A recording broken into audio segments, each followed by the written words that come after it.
Good morning, ladies and gentlemen. Today I'm going to be speaking to you about dormancy progressions in apple cultivars and clones. We have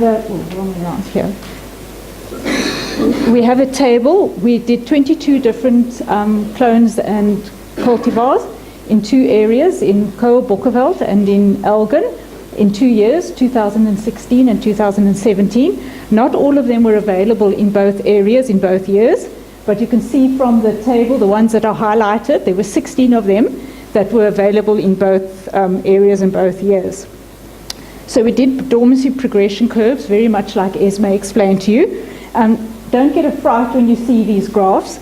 There's 60 lines on the one and 30 on the other, but we're not looking at the lines, we're actually looking at the colors and the concentration of colors. If you look at the blue, that's Boekenveld, and we can see here that they go into dormancy quite early. It's a prolonged entrance. It goes in deep, and it comes out early and quite condensed, compared to Elgin, which goes in a bit later, goes in shallower, comes out later, and we have this prolonged type of exit from dormancy. Now, when we look at Boekenveld in 2017 and 2016, we see Boekenveld was warmer in 2017, and it has very much the same kind of pattern as the Elgin. You can see it goes in later, goes in not as deep, comes out later, and we have this protracted dormancy there. The next slide I want to show you is when we're trying to rank varieties according to dormancy. We use these three parameters: the entrance, the depth of dormancy, and the exit.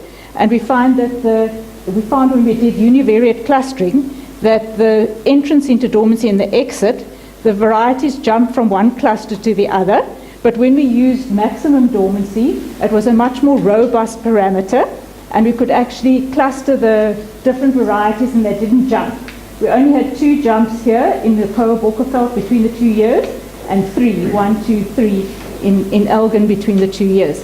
So we could use this and we could classify them as either deep, medium, or shallow, depending on their depth of dormancy. The last thing I want to speak to you about is dormancy progression of clones. When we choose clones for chill requirement, we realize that we will have different dormancy progressions. Here we've got Panorama Golden, which is a typical low chill dormancy progression compared to the other two, the Rangers and the Eniphyphia. But when you look at something like a Fuji, clones which we have chosen for something like color, we see that their dormancy progressions are not the same. Here we've got Akifu, which is a low dormancy progression compared to the other 3. Whether there's something to do, a link between color and an increase in dormancy progression, well, that's another project that you guys can sponsor us for sometime. In conclusion, I'd like to say that dormancy progressions of apple varieties vary between regions and seasons, depending on the climatic conditions.